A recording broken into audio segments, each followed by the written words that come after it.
So whenever मतलब जब भी कोई कंपनी में फर्स्ट इम्प्लीमेंटेशन करते हैं तो क्या है, सबसे पहला पार्ट रहता है फीको का। क्योंकि फीको को क्या करना है, सबसे पहले स्ट्रक्चर तैयार करना है, then other modules other consultant वहाँ पे वर्क कर सकेंगे, वो अपना बेस बना पाएंगे। तो सबसे पहले टी कोड है हमारा SPRO। कोई भी कंसल्टेंट कॉन्फ़िगरेशन के लिए जो टी कोड है वो SPRO में जाना है, SAP रेफरेंस IMG में जाना है। यहाँ पे Anu, you are okay with Hindi और you need English version? Who, sir? I am. Yeah. Yes, yes, I'm comfortable in Hindi, English both. Okay, that's fine because most of the candidates prefer Hindi, right? Okay. Yes, yes, I have no problem, sir. बस practical exposure मुझे समझ आ जाए. I just want that. Actually, I'm a chartered accountant by profession. Okay, So I that's have both the fine. clients. Okay. Not an issue. Okay, then it's okay. Okay, now starting. So first of all हमको enterprise structure में जाना है। यहाँ से हमारा configuration start होता है। At the means starting the implementation हमको एंटरप्राइज स्ट्रक्चर में जाना होता है। वहाँ पे डेफिनेशंस नोड को खोलना है। वहाँ पे फाइनेंशियल अकाउंटिंग, तो यहाँ पे फाइनेंशियल अकाउंटिंग में define company, define credit control area, edit company, ये सारे ऑप्शंस आपका फाइनेंस रिलेटेड यहाँ पे है। तो इसी तरह देखिए हर जगह ये नोट बनाया गया है। जैसे सेल्स एंड डिस्ट्रीब्यूशन, जो SD कंसल्टेंट रहेगा वो अपना यहाँ पे नोड अपना ओपन करके यहाँ से उसका कॉन्फ़िगरेशन स्टार्ट होता है, ठीक है। उसी तरह MM जो कंसल्टेंट रहेगा यहाँ से स्टार्ट करेगा, MM कंसल्टेंट, ठीक है। तो सबका नोड यहाँ पे अलग अलग बनाया गया है, सेग्रीगेट कर दिया गया है, तो ईजी है समझना कि हमारा क्या काम है और बाकियों का क्या काम है। तो एज ए FI कंसल्टेंट हमको फर्स्ट बनाना है डिफाइन कंपनी। कंपनी कैसे क्रिएट करते हैं, यहाँ पे डिफाइन कंपनी में क्लिक करके न्यू एंट्रीज में जाते हैं। कंपनी में हमें लिखना है कोई भी, जैसे सपोज यहाँ पे लिखना है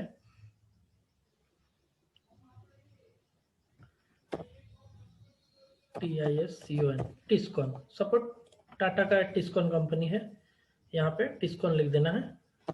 यहाँ पे टाटा टिस्कॉन, सेकेंड नेम भी सेम बोथ,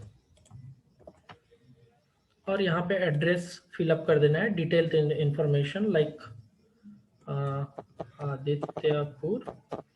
यहाँ पे PO box, postal code, suppose यहाँ कुछ भी डाल दिया, सिटी में Jamshedpur, country IN, language EN, currency INR।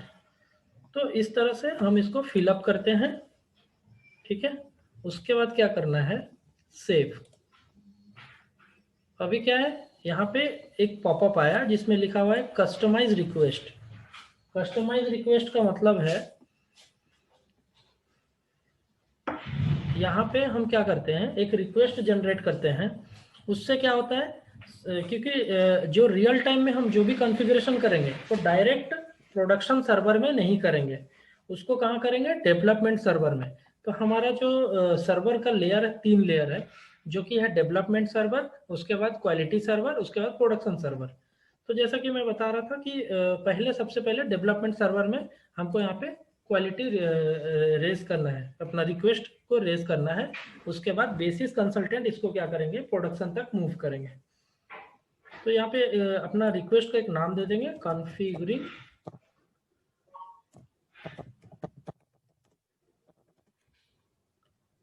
For इसको। सपोज मैंने एक नाम दे दिया अपना कॉन्फ़िगरेशन का और सेव कर दिया, डन। तो अभी क्या है, ये कंपनी क्रिएट हो गया है यहाँ पे, ठीक है। तो यहाँ पे कंपनी क्रिएट हो गया टाटा टिस्कॉन बोल के। अभी यहाँ पे बैक करेंगे, यहाँ कुछ नहीं करना है। अभी क्या है, हायरार्की लेवल क्या है, कंपनी के अंदर कंपनी कोड को क्रिएट करना है। तो इसको बैक करेंगे,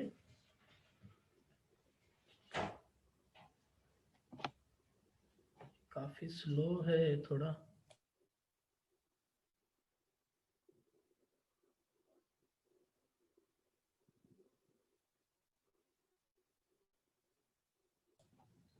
तो यहाँ पे नेक्स्ट हमको जाना कहाँ पे, edit copy check company code, ये ऑप्शन पे जाना है। क्रेडिट कंट्रोल एरिया अभी नहीं बनाते हैं, नेक्स्ट बनाएंगे, क्योंकि ये कंट्रोलिंग का पार्ट है, सीओ का पार्ट है।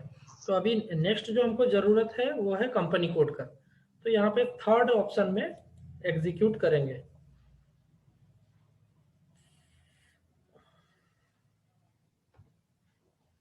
यहाँ पे दो ऑप्शन है, copy delete check company code, and second option है एडिट कंपनी कोड डेटा। तो यहाँ पे हमको जाना है एडिट कंपनी कोड डेटा में। तो ये खुल गया। अभी यहाँ पे क्या है, बहुत सारे कंपनी कोड है। कंपनी कोड क्या है, ये जितने प्लांट रहेंगे हमारा उतना यहाँ पे कंपनी कोड क्रिएट करना है एज पर बिजनेस रिक्वायरमेंट। ठीक है, तो यहाँ पे जाना है न्यू एंट्रीज में।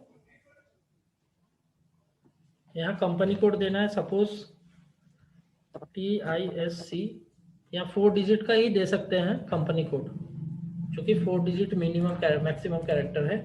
यहाँ पे Tiscon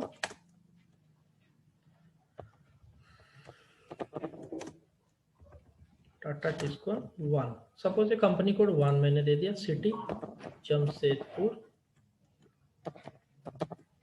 country IN, currency INR, language EN।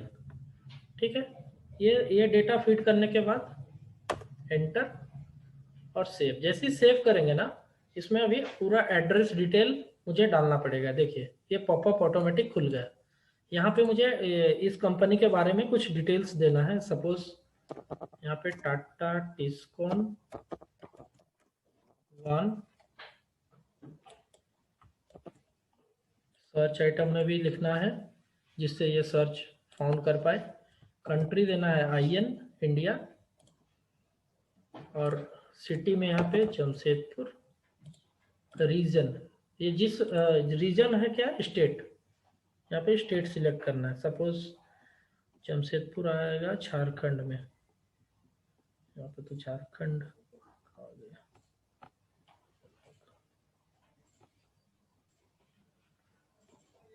या ड्रॉप डाउन में नहीं है, मतलब कोई क्रिएट नहीं किया है। 34 है उसका, नाम किसी ने चेंज कर दिया है।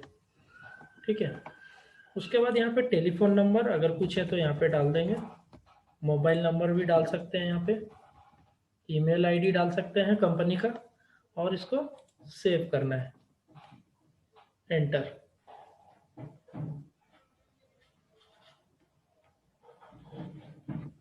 अभी देखिए सेम रिक्वेस्ट आ गया मेरा, जो अभी मैंने क्रिएट किया था वहां पे सेव कर देना है इसको। ठीक है, अभी ये क्या क्रिएट हो गया, कंपनी कोड। देखिए टाटा टिस्कॉन 1, ये कंपनी कोड हमारा क्रिएट हो गया। नेक्स्ट इसको बैक करेंगे। नेक्स्ट यहाँ पे अभी कुछ नहीं बनाएंगे, ये सब आपका कंट्रोलिंग एरिया से रिलेटेड है, ये अभी बाद में बताएंगे। नेक्स्ट अभी क्या करना है, डेफिनेशन हो गया। अभी इसके नीचे देखिए एक ऑप्शन है असाइनमेंट। तो जो भी हम डिफाइन करेंगे, न्यू क्रिएशन करेंगे कॉन्फ़िगरेशन का पार्ट में, उसको असाइनमेंट भी करना पड़ता है। तो यहाँ असाइनमेंट में ड्रॉप डाउन करेंगे, फाइनेंशियल अकाउंटिंग। देखिए assign company code to company, ये फर्स्ट ऑप्शन में जाना है। Actually the data is log by user SID SOC 68। ये किसी ने इसको ओपन किया है, इसीलिए ये क्रिएट का ऑप्शन नहीं दे रहा है, ओनली डिस्प्ले का ऑप्शन दे रहा है। तो इसको पहले सॉर्ट आउट करते हैं।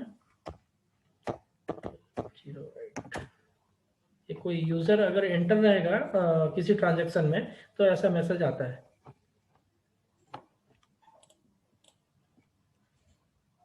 यूजर का नाम है SID SOC 68। ये यूजर ऑलरेडी प्रोसेसिंग कर रहा है इस ट्रांजैक्शन कोड को। अभी देखते हैं SID 68। कौन सा यूजर यूज कर रहा है, ये जानने के लिए आपने जो T कोड लिखवाया, ये T कोड क्या था बताना, हम नोट कर लेंगे सब। हाँ AL08। एक सेकेंड सर, AL08 में जाना है। हाँ AL08। एक बार दोबारा लिखना है इस पे सर, ऊपर। अच्छा लिख देता हूँ, AL08। ये L08 किस लिए sir T code?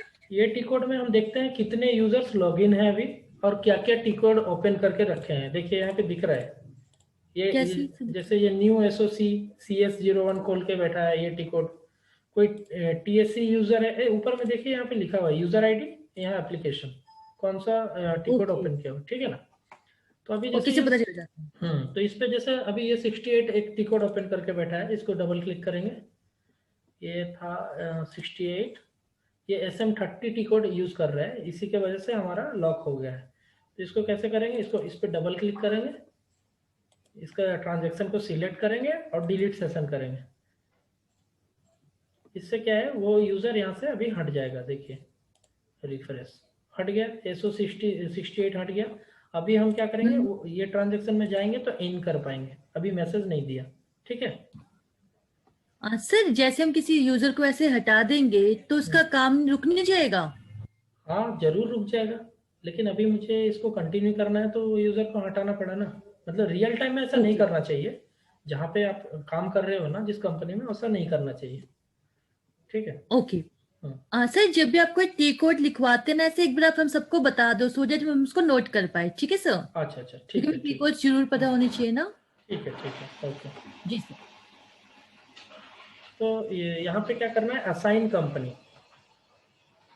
Assign company में क्या करना है, कंपनी कोड अपना डालना है, जो कि अभी मैंने बनाया था, क्या बनाया था, TISC, ये कंपनी कोड बनाया था मैंने। अभी यहाँ कंपनी ब्लैंक है, मतलब कंपनी सर यहाँ मैं पे, पूछ रहा था ये यूजर यूजर कहाँ का था ये यूजर कहाँ का था, हाँ वो तो पता मतलब नहीं। कि उसका एड्रेस तो फिर हम लोग को कैसे पता, तो हम लोग का उसका हम लोग हमें मेरे लैपटॉप सिस्टम में कैसे आएगा ये? किसी का भी सिस्टम में आ जाएगा। आप जो सर्वर यूज कर रहे हैं ना, देखिए यहाँ पे लिखा हाँ हुआ है कि बेस्ट HP, ये सर्वर का नाम है, ठीक है। तो ये सर्वर जो मैं यूज कर रहा हूँ, सपोज आप एक कंपनी में काम कर रहे हो, तो आपका जो हाँ जिस सर्वर में आप लॉगिन है, आपकी कंपनी में जितने लोग भी लॉगिन है, सारे लोगों का लिस्ट आ जाएगा AL08 से, ठीक है। मतलब सेम सर्वर से जितने लोग ओपन किए हाँ होंगे कनेक्टेड है, उनका करेक्ट। मतलब हाँ कनेक्टेड होंगे, उनका हाँ दिख जाएगा। Correct, exactly. वो क्या शॉर्ट कोड की क्या वो बताया था आपने, AL08? हाँ AL08, ये रिकॉर्डिंग में शेयर कर दूंगा आपको, आप लोग बाद में पॉज करके देख भी सकते हैं। बुक में सारे ये मिलेंगे? हाँ हाँ मिलेंगे ना, ये स्टैंडर्ड टी कोड है, हर जगह चलता है, मैंने जहाँ भी आप जाएंगे ये टी कोड यूज होता है, ठीक है। अच्छा तो अभी क्या करेंगे यहाँ पे, हाँ पोजीशन में जाएंगे, पोजीशन में जाके अपना कंपनी कोड जो मैं हमने बनाया TISC, वहाँ पे इन करेंगे। यहाँ पे कंपनी कंपनी ब्लैंक है, तो अभी हमने कंपनी एक बनाया था ना, वो कंपनी को यहाँ पे असाइन करेंगे। कंपनी क्या बनाया था अभी हमने, यहाँ पे देख लेते हैं। टाटा टिस्को। हाँ टाटा टिस्को टिस्को, नाम। करेक्ट। यहाँ पे टाटा टिस्को को यहाँ पे असाइन कर देंगे। सर ये ऊपर फिर नहीं मिल जाएगा सर्च का जो ऑप्शन है? हाँ यहाँ से भी मिल जाएगा, फाइंड से। सर मेरा एक डाउट ये है, देखो यहाँ दो निशान क्यों है, ये है ठीक है, एक ये प्लस वाला है, ये इसमें क्या डिफरेंस होता है इन दोनों में? हाँ, इसमें फाइंड का मतलब क्या है ना, एक बार ही खोजेगा। देखो मैंने यहाँ पे टाटा सर्च किया, ये फाइंड करके रुक गया, बस यहाँ पे रुक गया, और कुछ ऑप्शन नहीं है। लेकिन जब यहाँ पे सर्च करते हैं तो ये नेक्स्ट नेक्स्ट टाटा नाम से जितना रहेगा सब आ रहा है, देखो देखो। ये खुद आ रहा है या आप क्लिक कर रहे हो उसको? हाँ क्लिक कर रहे हैं ना, क्लिक प्लस कर में, प्लस का मतलब है नेक्स्ट, इसी नाम से कोई और नेक्स्ट है तो आएगा। Find Okay. Again, find again, find again, ठीक है। ठीक है सर। हाँ तो यहाँ पे हमको लेना है टाटा टिस्को, इसमें था,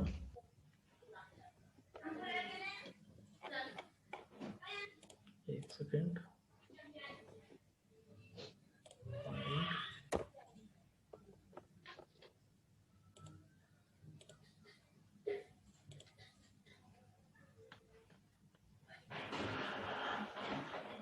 अभी कंपनी कोड हम लोगों ने क्या बनाया था, ये आ नहीं रहा लगता है। TISC। TISC तो कंपनी कोड बनाया था, कंपनी क्या बनाया था, टिस्कॉन। टाटा टिस्को। टाटा टिस्कॉन बना आई थिंक। नहीं उसका 5 डिजिट का जो नाम था टिस्कॉन था, सिर्फ TISC। टिस्कॉन डालना, सिर्फ टिस्कॉन। हाँ हाँ तो यहाँ आना चाहिए, ड्रॉप डाउन में नहीं आ रहा है, इसका मतलब है एंट्री बहुत ज़्यादा है, 500 से ज़्यादा है। अभी आएगा यहाँ पे, ऐसे करके सर्च भी कर सकते हैं, जितना टाटा के नाम से रहेगा स्टार देके सर्च करने से सारा आ जाएगा, ठीक है। लेकिन इसमें तो अभी भी आया नहीं, नेम ऑफ द कंपनी, सिर्फ टिस्कॉन डालना है एक बार। ठीक है।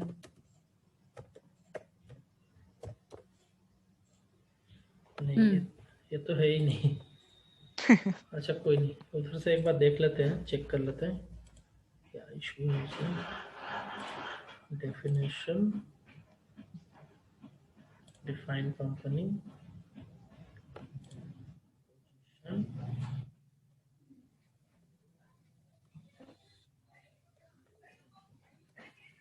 ये देखिए, ये कंपनी का नाम यहाँ पे आ रहा है बट वहां पे नहीं आ रहा है। इसको क्या करेंगे, असाइन करेंगे फिर से। पोजीशन, कंपनी को TISC, यहाँ ड्रॉप डाउन में जाएंगे, कंपनी टिस्कॉन।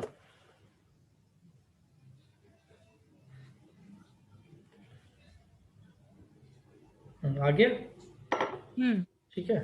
ये हमारा कंपनी था, इसको अभी क्या करेंगे, यहाँ पे असाइन कर देंगे, डबल क्लिक, यहाँ पे आ गया और एंटर एंड सेव। फिर वो रिक्वेस्ट आ गया, रिक्वेस्ट में सेव कर देंगे। अभी क्या हुआ, कंपनी कोड के साथ कंपनी का असाइनमेंट हो गया, दोनों क्रिएट करके दोनों को आपस में असाइन कर दिया। तो यहाँ पे जो भी क्रिएट करेंगे ना, उसको असाइन करना जरूरी है किसी के साथ, तभी वो आगे फ्लो में काम करेगा। देखिए, तो यहाँ पे और कुछ भी यहाँ करना नहीं है। Back,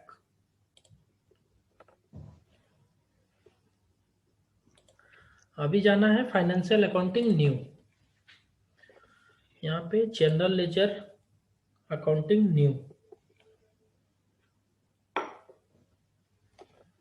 master data, GL account, preparations, then edit chart of account list. ठीक है, तो हमको क्या करना है, अभी चार्ट ऑफ अकाउंट बनाना है। चार्ट ऑफ अकाउंट का काम क्या है, जितना भी लेजर्स बनाएंगे वो चार्ट ऑफ अकाउंट के अंदर में बनाएंगे। तो उससे क्या है, रिपोर्टिंग पर्पस के लिए, मतलब लीगल एंटिटी हो गया कि वहां से हमको रिपोर्ट मिलेगा और हमारे चार्ट ऑफ अकाउंट में सारा GL उसके अंडर में रहेगा, वहीं से सेग्रीगेट होकर रिपोर्ट निकलेगा। तो ये चार्ट ऑफ अकाउंट जो है उसका हायरार्की लेवल है। तो पहले चार्ट ऑफ अकाउंट क्रिएट करते हैं। चार्ट ऑफ अकाउंट कैसे क्रिएट करेंगे, न्यू एंट्रीज में जाएंगे, इसका टी कोड है OB13। सर एक डाउट है, हाँ। सर जो आप ये स्टेप्स बता रही है, ये आपने हमें प्रैक्टिकल दिखाया है, क्या आपने इसके कोई नोट्स बनाए हैं जो आप हमसे शेयर करेंगे आफ्टर द जरूर क्लास? करेंगे, जरूर करेंगे। ओके सर, मतलब यहाँ हम प्रैक्टिकल करेंगे और नोट्स आप हमें शेयर कर देंगे, हाँ, राइट आपको सर? पूरा कॉन्फ़िगरेशन का दे देंगे, आपको PDF में दे देंगे। Right. हाँ, उसको देख के आप प्रैक्टिस ठीक है। कर पाएंगे। फिलहाल तो ये जी, जो कर रहा हूँ, ये रिकॉर्डिंग हो रहा है, इसको मैं शेयर कर दूंगा। ठीक है, तो यहाँ पे Okay, chart of account create करते हैं। Chart of account suppose TISC, कुछ भी नाम दे सकते हैं, 4 डिजिट का। इसका description, Tata Tiscon chart of account. ठीक है, यहाँ पे मेंटेन लैंग्वेज, लैंग्वेज EN होगा, इंग्लिश। यहाँ पे लेंथ, तो ये length of GL account number का मतलब क्या है कि जो भी GL हम बनाएंगे, जनरल लेजर जो भी बनाएंगे, उसका लेंथ कितना रहेगा, कितना डिजिट का वो कोड रहेगा। तो GL का, हर GL का एक कोड रहता है, वो कोड कितना डिजिट का रहेगा मैक्सिमम। सपोज हम यहाँ पे 8 डालते हैं, तो अभी क्या है, ये 8 कैरेक्टर्स का होगा GL, उससे ज्यादा का नहीं होगा। ठीक है, और यहाँ पे कंट्रोलिंग इंटीग्रेशन, जो कंट्रोलिंग हमारा जो मॉड्यूल चलता है, जो सारा कॉस्टिंग वगैरह कंट्रोलिंग, वो FI का जो साथ कंट्रोलिंग रहता है, वो कंट्रोलिंग मॉड्यूल यहाँ से एक कॉस्ट एलिमेंट के थ्रू जो कैप्चर करता है, जो भी एक्सपेंसेस है, इनकम है, जो भी है, जो भी कैप्चर करेगा यहाँ से। तो इसको मैनुअल क्रिएशन में भी रखते हैं, क्योंकि कंट्रोलिंग इम्प्लीमेंट नहीं हुआ है। जहाँ कंट्रोलिंग इम्प्लीमेंट हो जाता है तो इसको ऑटोमेटिक रख देते हैं। तो इससे क्या होता है ना, जब ऑटोमेटिक जब सिलेक्ट कर देंगे, तो जो भी GL हम क्रिएट करेंगे वो ऑटोमेटिक कॉस्ट एलिमेंट में भी क्रिएट हो जाएगा एट द सेम टाइम, एक ही ट्रांजेक्शन से। ठीक है, तो इसको अभी मैनुअल रखते हैं, क्योंकि कंट्रोलिंग अभी एक्टिवेट नहीं करते हैं। और यह है क्या है, group chart of account. Suppose हमारा दो तीन कंपनी कोड है या 4 कंपनी कोड है अलग अलग जगह में। जमशेदपुर में एक बिजनेस चल रहा है, एक बिजनेस चल रहा है कोलकाता में, एक बिजनेस चल रहा है दिल्ली में, एक बिजनेस चल रहा है कहीं मुंबई में। ठीक है, तो अभी क्या है, ये अलग अलग जगह में जो बिजनेस चल रहा है, सबका अलग अलग कंपनी कोड डाले हैं, लेकिन हमको एक ही चार्ट ऑफ अकाउंट बनाना है चारों के लिए। तो इससे इसका फायदा क्या है ना, अगर एक चार्ट ऑफ अकाउंट सारे कंपनी कोड के लिए हम बनाते हैं, अपना ग्रुप के लिए बनाते हैं, तो कंसोलिडेटेड रिपोर्ट यहाँ से जनरेट कर सकते हैं। कंसोलिडेटेड रिपोर्ट का मतलब क्या है सपोज एक कंपनी का ओनर है, सपोज टाटा का जो ओनर है, वो उनका कहना है कि उनका जितना प्लांट है अभी तुरंत उसका प्रॉफिट में कितना प्रॉफिट है कितना लॉस है। कभी वो बोल सकते हैं चार कंपनी का अलग अलग मुझे प्रॉफिट एंड लॉस निकाल के दिखाओ। तो ये जो है, ये अगर ये ग्रुप चार्ट ऑफ अकाउंट बनाते हैं तभी हमको चारों कंसोलिडेट करके ये रिपोर्ट निकलता है, नहीं तो सिंगल सिंगल मुझे निकाल के उसको मर्ज करना पड़ता है, तो वो टाइम टेकन है। इसीलिए ग्रुप चार्ट ऑफ अकाउंट हम यहाँ पे मेंटेन करते हैं। तो फिलहाल ये चार्ट ऑफ अकाउंट बना रहे हैं, इतना ही डिटेल देना है यहाँ पे। अगर चार्ट ऑफ अकाउंट को ब्लॉक करना है तो ये नीचे स्टेटस दिया हुआ है, इसको चेक बॉक्स लगाएंगे, ये ब्लॉक हो जाएगा। ठीक है, इसको सेव कर। ग्रुप चार्ट ऑफ अकाउंट्स हम कब बनाएंगे? जब हमारा एक से ज्यादा कंपनी कोड होगा और हमको कंसोलिडेटेड रिपोर्ट का जरूरत होगा। ठीक है, जैसे जैसे तो एक आप ये बना के दिखा सकते हैं इसमें हमें? हाँ, इसमें लेकिन फिर सीईओ का ये रहेगा, मतलब दूसरा कंपनी कोड भी बनाना होगा। ये मैं करके दिखा दूंगा, मतलब अभी के लिए इसको छोड़ देते हैं, मैं करके दिखा दूंगा। डेटा भी तो होना चाहिए ना। हाँ वही ना, पीछे का डेटा होना चाहिए, प्लस इसका कॉन्फ़िगरेशन स्टार्टिंग से करेंगे। ये अलग एक चैप्टर ही है, ग्रुप चार्ट ऑफ अकाउंट अलग चैप्टर है, वो मैं बताऊंगा नेक्स्ट। ठीक है, तो अभी सिंपल वो चैप्टर हम अलग से करेंगे सर? हाँ राइट, अलग से उसको करेंगे। ओके। हाँ, तो अब अभी ये चार्ट ऑफ अकाउंट सेव हो गया। यहाँ पे देखिए TISC1 बोल के चार्ट ऑफ अकाउंट बन गया। इसको सेव करेंगे बैक। ठीक है, अभी जैसे कि मैंने बोला था जो भी क्रिएट करेंगे उसको असाइन भी करना पड़ता है। तो यहाँ पे देखिए assign company code to chart of account, इसको क्लिक करेंगे, पोजीशन में जाएंगे, कंपनी कोड क्या था TISC, एंटर। यहाँ चार्ट ऑफ अकाउंट है, चार्ट ऑफ अकाउंट में क्या डालेंगे TISC, यही चार्ट ऑफ अकाउंट बनाया था हमने, Tata Tiscon chart of account अभी जो बनाया था जस्ट। इसको यहाँ पे एंटर करेंगे और इसको सेव करेंगे। अभी देखिए इसके बगल में एक फील्ड है country chart of account. Country chart of account का मतलब क्या है कि अगर हमारा बिजनेस आउट ऑफ इंडिया भी चल रहा है, 2-3 कंट्री में चल रहा है, तो उसका अलग से चार्ट ऑफ अकाउंट यहाँ पे मेंटेन कर सकते हैं। इसको मेंटेन करने का फायदा क्या है, हमारा रिपोर्ट जो भी है वो USD में निकालना है या यूरो में निकालना है, वो भी हो जाएगा यहाँ से। ठीक है, तो कंट्री में अगर अलग कंट्री में बिजनेस हो रहा है तो उसको भी अलग से यहाँ मेंटेन कर सकते हैं, उसका GL भी अलग सेपरेट बनता है। ठीक है, नेक्स्ट आ जाइए define account group. Define account group का मतलब क्या है कि जो भी GL बनेगा उसका जो नंबर जो जनरेट होगा वो नंबर रेंजेस यहाँ से क्रिएट होता है।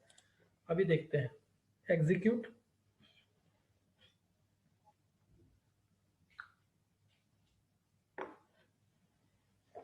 अभी देखिए यहाँ पे change view GL account group. यहाँ पे GL अकाउंट ग्रुप कैसे बनता है कि जनरली हमारा जो है asset, expenses, liabilities, revenue, fix assets, PL account, इस तरह का हमारा एक ग्रुप रहता है जो कि सारा मतलब सारा उसी ग्रुप के अंदर में GL बनाते हैं। तो अभी बेसिकली 4 हम लोग क्रिएट कर लेते हैं, यहाँ पे 4 ही अभी जरूरत पड़ेगा, क्योंकि जैसे एसेट, इनकम, लाइबिलिटीज और एक सर एक्सपेंसेस का। सर हाँ एक्सपेंसेस, वही मैं देख रहा हूँ, इसमें बनाया नहीं है क्या ये लोग एक्सपेंसेस। सपोज इसको ले लिया। अभी ये चारों क्यों सिलेक्ट किया मैंने कि यही चारों को कॉपी करके हम यहाँ पे अपना नंबर रेंजेस सेट कर सकते हैं। देखिए यहाँ पे एक कॉपी, न्यू एंट्री से भी न्यू कर सकते हैं, यहाँ कॉपी भी कर सकते हैं। ठीक है, अभी यहाँ पे कॉपी करेंगे, ये चारों कॉपी हो गया, लेकिन यहाँ चार्ट ऑफ अकाउंट वो पहले वाला ही, इसको चेंज करेंगे TISC। कॉपी करना भी क्रिएशन है, ये ऐसा मत समझिए उससे कॉपी कर लिया और उसको चेंज कर रहे हैं, वो एज इट इज रहेगा और ये नया क्रिएट हो जाएगा TISC। कॉपी इसलिए किया कि ज्यादा टेक्स्ट मुझे एंटर नहीं करना पड़ेगा। TISC, ये हमारा चार्ट ऑफ अकाउंट है, इसको भी TISC। ठीक है, तो यहाँ एसेट, इनकम, लाइबिलिटीज, एक्सपेंसेस 4 का हमने कर दिया। इसको मान लीजिए अभी क्या किया था, from account to account 8 characters का, तो हम यहाँ पे 8 कैरेक्टर्स ले लेंगे या उससे कम भी ले सकते हैं। तो अभी हम 8 ही लेते हैं एग्जैक्टली। 1 2 3 4 5 6 7 8, ये 8 कैरेक्टर्स हो गया। ठीक है, तो अभी ये 8 कैरेक्टर्स का सबको, इसको नंबर रेंजेस को असाइन करेंगे। अभी सपोज 1 सीरीज का यहाँ पे 4 1 2 3 4, मतलब यहाँ से यहाँ तक इसी के अंदर में GL मेरा क्रिएट होगा। ठीक है, उसी तरह से 2 सीरीज में होगा मेरा इनकम, ये क्या, इनकम का जितना जीएल रहेगा 2 सीरीज में होगा, और इसका भी यहाँ पे एंड जो जीएल रहेगा, लास्ट जीएल ये रहेगा। एक रेंज दे देते हैं।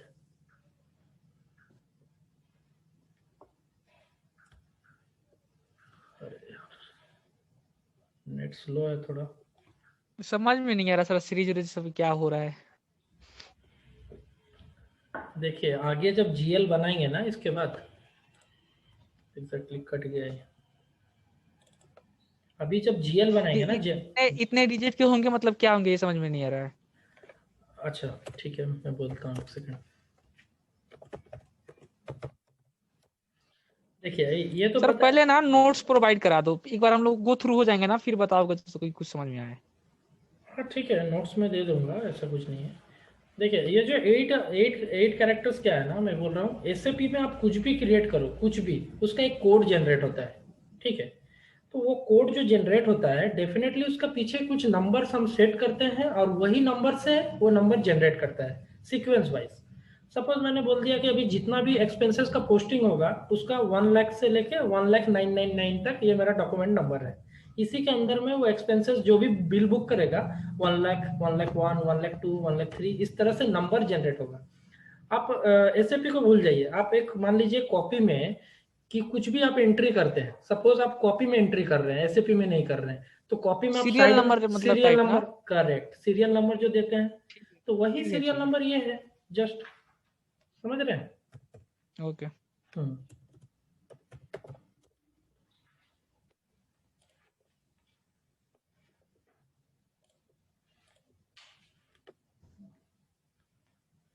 एक्चुअली डिस्कनेक्ट हो गया था।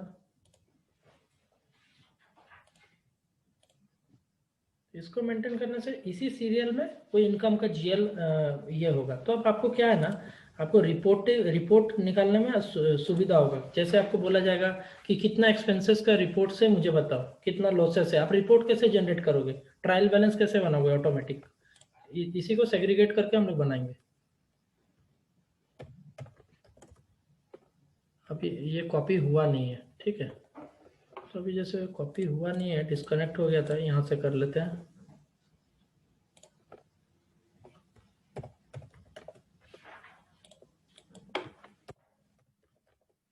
इसके बाद मैं एक जीएल बना के दिखाऊंगा, आपका जो कॉन्सेप्ट है नंबरिंग का वो क्लियर हो जाएगा।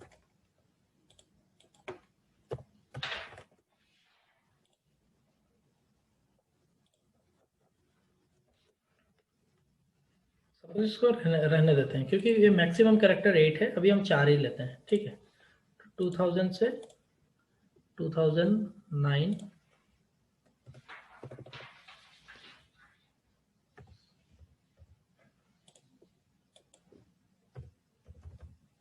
इनफाइनाइट का भी कोई ऑप्शन होता है? हाँ क्या बोल रहे हैं? बोल रहा हूँ इनफाइनाइट का भी ऑप्शन होता है। इनफिनाइट मतलब समझा नहीं। मतलब 2001 से नहीं, बस नहीं। चले जाओ जितना चलना हो।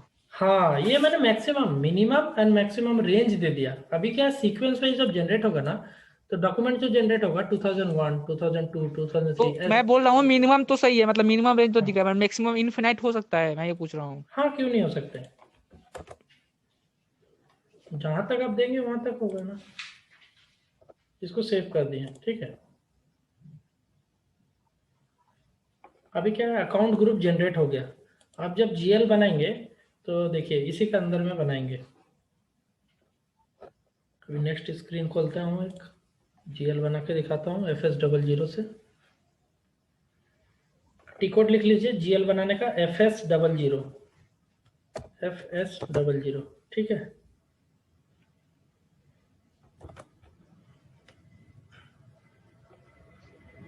अभी देखिए यहाँ पे क्या करना है, पहले तो कंपनी कोड हमारा डालना है। कंपनी कोड क्या बनाया था, TISC, यहाँ पे कंपनी कोड डालना है।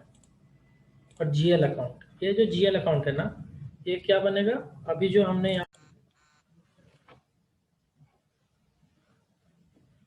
तो यहाँ पे देखिए, यहाँ पे क्या है ना, इसका अकाउंट टाइप हमको क्रिएट एक मतलब नॉर्मल जो बैलेंस कैरी फॉरवर्ड होता है ईयरली, वहाँ पे सबसे पहले एक जीएल वहाँ पे असाइन करना पड़ता है, एक्स क्रिएट करके। देखिए कैसे करेंगे, इसको बोलता है returning account. Retained earning account बोलते हैं इसका। यहाँ पे जाएंगे डिफाइंड रिटेन अर्निंग अकाउंट, उसी का next step chart of account है TISCL।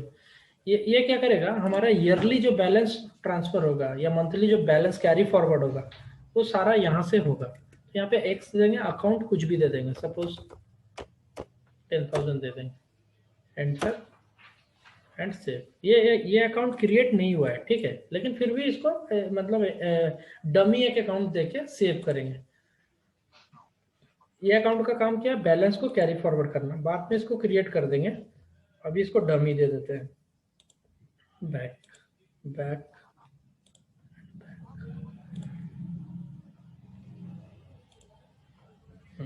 अभी क्रिएट करेंगे, देखिए कंपनी कोड TI से not assign to the field status variant. अच्छा, इसमें एक फील्ड स्टेटस वेरिएंट रहता है, वो कॉन्फ़िगरेशन इसमें किया नहीं है, इसलिए ये एरर आ रहा है।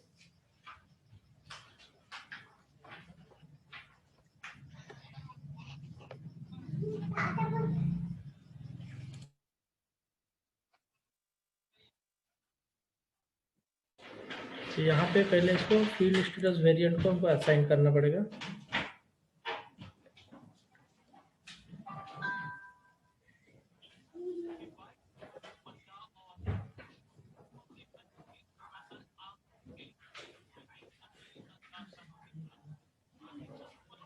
फील्ड स्टेटस वेरिएंट क्या है ना, देखिए मैं दिखाता हूँ।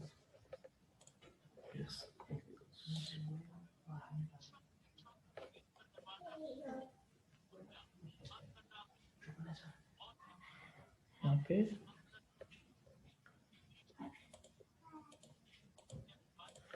हाँ, इसमें फाइनेंशियल अकाउंटिंग ग्लोबल सेटिंग में जाना है।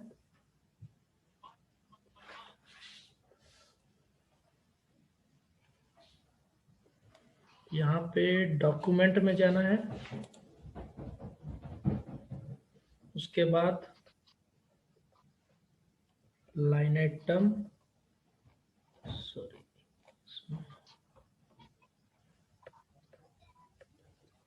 अच्छा लेजर में जाना है, फील्ड्स में जाना है, फील्ड स्टेटस वेरिएंट।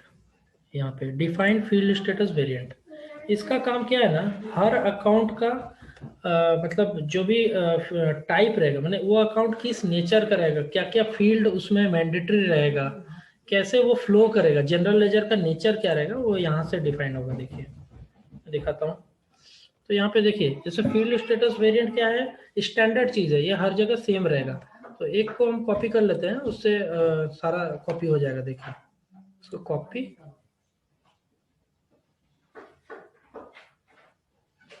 यहाँ पे TISC field status variant for TISCON डिस्कॉन। यहाँ पे ये फील्ड स्टेटस वेरिएंट डाल के जब एंटर मारेंगे, यहाँ पे ऑप्शन आएगा कॉपी टू ऑल, मतलब बहुत सारा इसके बैकग्राउंड में जो टेबल से डेटा है वो सारा कॉपी होगा। वो कॉपी करना जरूरी है स्टैंडर्ड से, क्योंकि उसी फील्ड स्टेटस वेरिएंट से हमारा GL का जो है वो सारा डेटा फ्लो होगा। देखिए यहाँ पे specify object to be copy, ये ऑप्शन आएगा पॉपअप, यहाँ पे कॉपी ऑल में क्लिक करना है। कॉपी ऑल करने से क्या होगा कि सारा फील्ड स्टेटस वेरिएंट है जो कॉपी हो जाएगा। अराउंड 67 में कितना है, 41। Number of dependent entry copies 41 क्या कॉपी हुआ दिखाता हूँ मैं। इस पे सिलेक्ट करेंगे, फील्ड स्टेटस ग्रुप में डबल क्लिक करेंगे, यहाँ पे ये सारे कॉपी हुआ, ये टोटल 41 नंबर तक है, यहाँ से पूरा कॉपी हो गया। ये क्या है, एक फील्ड स्टेटस वेरिएंट के अंदर में इसमें डिफाइन क्या है कि कौन सा फील्ड मैंडेटरी रहेगा, कौन सा फील्ड सरप्राइज रहेगा। जैसे जनरल डेटा, यहाँ पे कौन सा रिक्वायर्ड एंट्री है, सरप्राइज है, ऑप्शनल एंट्री है। ओके, तो यहाँ पे हम उस GL में क्या क्या हमको मैंडेटरी रखना है, नहीं रखना है, ये फील्ड स्टेटस वेरिएंट से कंट्रोल कर सकते हैं।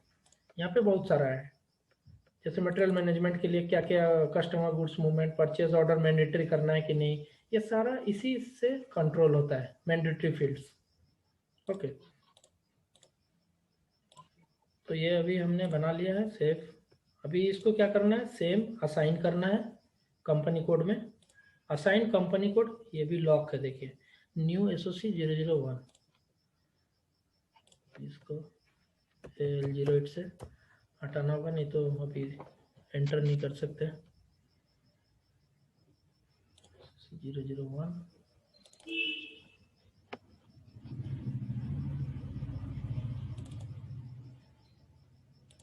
सर समझ नहीं आ रहा है क्या क्या करते जा रहे हो, और इतने स्टेप हो गए ना, फिर से हम लोग को याद कैसे रहेगा। अरे बाबा, ये रिकॉर्डिंग मैं आपको दूंगा, आप टेंशन क्यों ले रहे हो? ये रिकॉर्डिंग को आप गो थ्रू करो, जहाँ प्रॉब्लम आएगा आपको व्हाट्सअप करो, नहीं तो आप मुझे एनीडेक्स में दे देना, मैं सॉल्व कर दूंगा जो प्रॉब्लम है, आपको बता भी दूंगा। आप इतना मतलब टेंशन मत हो जाओ, ये ज़्यादा ओवरफ्लो नहीं होगा, यही लास्ट है, इसके बाद मैं स्टॉप करूंगा, क्योंकि मुझे लग रहा है अभी ज़्यादा कर देने से भी बाउंस होगा। ठीक है सर आप ऐसा नहीं कर सकते, जैसे जैसे आज जो टॉपिक डिस्कस होना है आप पहले उसकी ना वो भेज दो उनको, अच्छा स्लाइड्स बता दो। स्लाइड्स आपने एक बार पढ़ दिया, उससे में पता चल जाएगा कि क्या करना है, ठीक है, मैं फिर आप हमें टॉपिक उसको प्रैक्टिकल करके दिखा दो। ठीक है, ऐसा मैं होता है ना एक बार। हाँ, ठीक है, मैं सिलेबस शेयर कर दूंगा आप लोग को, सिलेबस वाइज से ही हम लोग जाएंगे, पॉइंट वाइज जाएंगे, जी कोई इशू हाँ, नहीं। उससे सबको आसानी होगी। हाँ ठीक है, कोई इशू नहीं। ठीक मैं है, सब यही चाहते हैं ना? हाँ जी, अब मैं भी तो बोल रहा था नोट्स पहले आ जाए तो सही रहेगा। हाँ, उससे हमें सर मतलब गाइड हो जाएगा ना, हमें ये पढ़ना है, ये एक सर करा, अच्छा अच्छा, ऐसे हेल्प मिल जाएगी। हाँ ठीक है, मैं शेयर कर दूंगा। ठीक है, तो देखिए यहाँ फील्ड स्टेटस वेरिएंट असाइन कर दिया इसमें। अभी यहाँ पे जीएल बनाएंगे FS00 से, जनरल लेजर। अभी यहाँ क्रिएट करेंगे, देखिए सर क्रिएट। मैंने फिर रिलेटेड 2 डाउट आपको भेजे, आप व्हाट्सएप प्लीज चेक करना एक बार, इससे रिलेटेड भेजिए है, मुझे इस फील्ड में दिक्कत आ रही थी, मैंने आपको 2 डाउट भेजे व्हाट्सएप पे। अच्छा, ये वाले क्या? जी जी, मेरी ना इसमें दिक्कत ये है, इसमें मेरे देखो ये एसेट्स 2 बार दिख रहा है, ऐसा क्यों दिख रहा है, मैंने क्या मिस्टेक किया है? ये देखिए एसेट ऊपर भी दिख रहा है, नीचे भी दिख अच्छा, रहा है। आपने 2 ग्रुप वहाँ पे मेंटेन करके रखा है एसेट का? नहीं सर, एक ही था। हाँ, 2 ग्रुप मतलब मैं समझी नहीं, कैसे 2 ग्रुप? वो तो एक ही बार असाइन करता है, 2 ग्रुप कैसे हो गए? 2 ग्रुप बनाया होगा जब कॉन्फ़िगरेशन करते हैं ना। देखिए ये टी कोड में जब मैं कॉन्फ़िगरेशन कर रहा था ना, OBD4 में /OBD4, ये टी कोड में जब मैं यहाँ पे अभी ग्रुप बना रहा था ना, तो डुप्लीकेट एंट्री कर दिया होगा। जैसे देखिए TISC, ठीक है ना, ये देखिए एसेट के लिए मैंने एक बनाया ना, इसी को कॉपी करके और एक बना दूंगा यहाँ पे, तो वहाँ पे मुझे भी डबल दिखाई देगा। देखिए एक सेकंड, यहाँ पे ट्री, एक सेकंड, एक GL यहाँ पे मैं बना देता हूँ पहले एक्सपेंसेस का। जी ट्रेवल एक्सपेंसेस सपोज मैं बना दिया, ट्रेवल एक्सपेंसेस अकाउंट मैंने बना दिया, कंट्रोल डेटा में जाना है।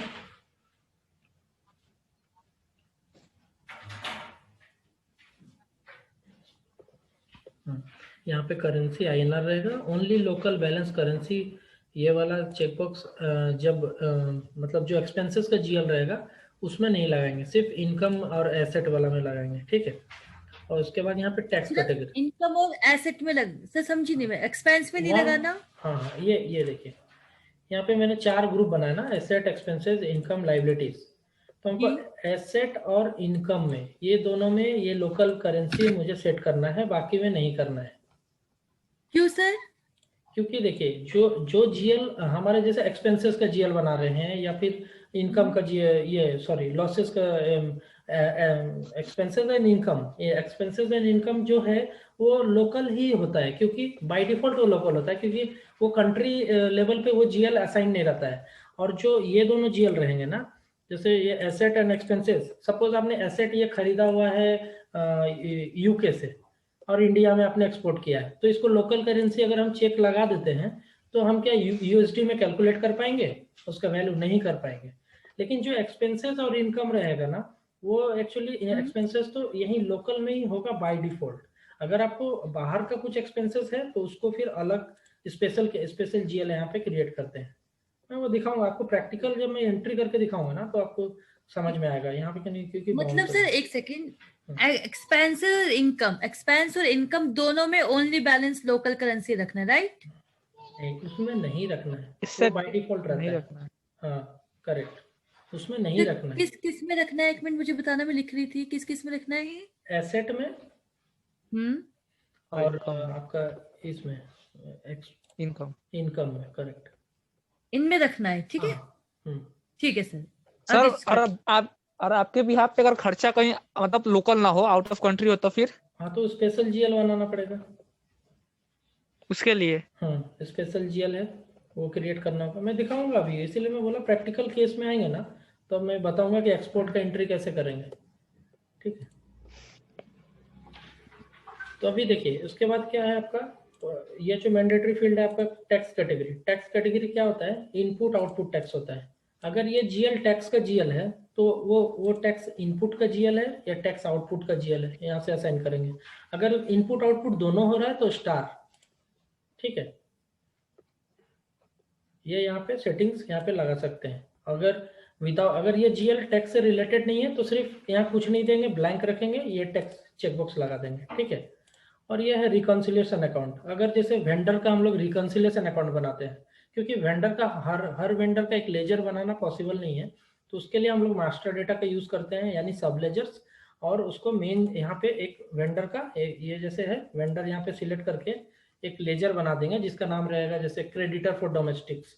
तो जितना मेरा डोमेस्टिक वेंडर्स रहेगा इसके अंदर ही रहेगा, और इस जीएल का जो रिपोर्ट हम निकालेंगे तो सारा निकल जाएगा। समझ रहे हैं, मैंने बुक ऑफ अकाउंट को बड़ा नहीं करके इसको रिकॉन्सिलिएशन अकाउंट मैनेज करते हैं यहाँ पे। जी सर। ठीक है, अभी देखिए जो ये यहाँ पे मेन चीज जो है ये है open item and line item, ये दोनों मेन चीज है। इसका मतलब क्या है, देखिए ओपन आइटम का मतलब क्या है, जो आइटम क्लियर करना है। सपोज हमने गुड्स रिसीव किया तो वेंडर को पेमेंट भी देना है, उसका फिर बिल बुकिंग किया हमने।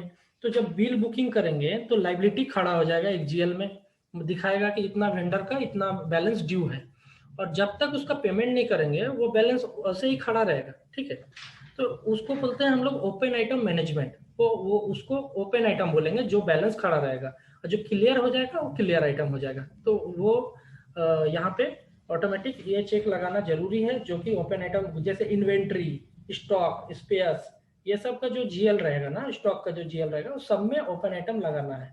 क्योंकि स्टॉक आएगा, गुड्स रिसीव होगा तो उसके लिए पेमेंट देंगे, तो उसका बैलेंस तो हमको ये करके रखना है ना। लाइबिलिटी को जो खड़ा करता है उसमें ओपन आइटम रहता है। ठीक है, लाइन आइटम डिस्प्ले क्या है, लाइन आइटम जो डिस्प्ले जिसमें सिलेक्ट करेंगे उसमें क्या है, रिपोर्ट जनरेट जब होगा तो वो लाइन आइटम पिक करेगा वहां से। तो लाइन आइटम डिस्प्ले यहाँ पे रखना जरूरी है। और शॉर्ट की, अगर इस जीएल का हम यूज करते हैं तो उसमें जो रिपोर्ट आ रहा है हमारा, जो भी एमपीएल 3N से जैसे रिपोर्ट हम देखते हैं किसी भी लेजर का, तो रिपोर्ट को सॉर्ट कैसे करेगा, परचेज ऑर्डर वाइज करेगा, पोस्टिंग डेट वाइज करेगा। अगर डेट वाइज करेगा तो 001, अगर परचेज ऑर्डर वाइज करेगा तो 10। यहाँ पे ड्रॉप डाउन में सब रहेगा, ये सब स्टैंडर्ड है, हर जगह यहाँ पे ऐसे ही रहता है। ठीक है, उसके बाद मेन है आपका क्रिएट बैंक इंटरेस्ट टैब। ये 3 टैब में ही डेटा डालते हैं जनरली। ठीक है, जैसे पोस्टिंग डेट 001, परचेज ऑर्डर 010। ठीक है, तो जिस वाइज से हमको ये जीएल को सॉर्ट करना है वहाँ पे शॉर्ट की डाल देंगे। नेक्स्ट आ जाइए क्रिएट बैंक इंटरेस्ट। यहाँ पे क्या है, फील्ड स्टेटस ग्रुप। ये जो अभी हमने कॉपी करके बनाया ना, ये सारा यहाँ पे ड्रॉप डाउन में आ जाएगा। देखिए G001 ये सब बनाया था अभी, जो कॉपी किया 41 एंट्रीज, ये यहाँ पे आ गया। अब क्या है, G001 जो इससे सिलेक्ट करेंगे तो इसमें जो मैंडेटरी फील्ड्स हमने सेट किए हैं वो सारे मैंडेटरी फील्ड इस जीएल के लिए एप्लीकेबल हो जाएगा।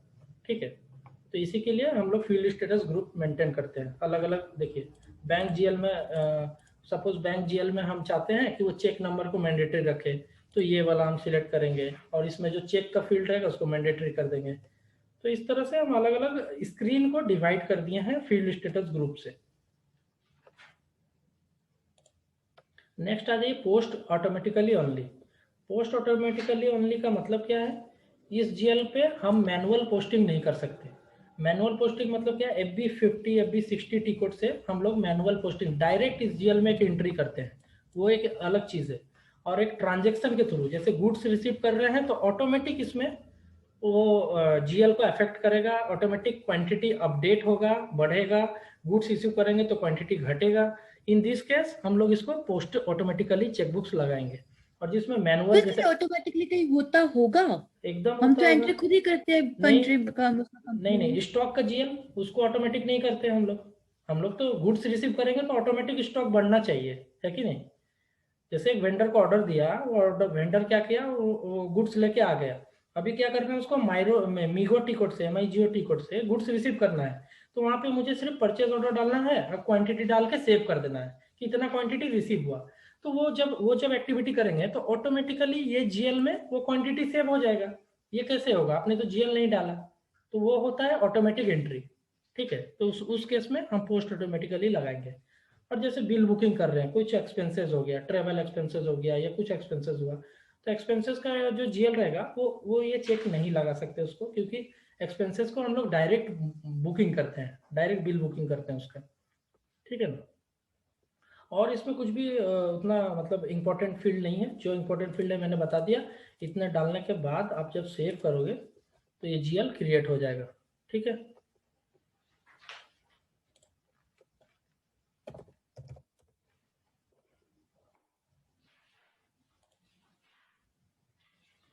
मुझे लग रहा है आज के लिए इतना ही छोड़ देते हैं, नहीं तो मुझे लग रहा है बाउंस हो जाएगा आप लोग को। यस सर, इतना ही कर लेते हैं। हाँ वही, इतना मैं सेव सर कर मैंने देता हूँ। आपको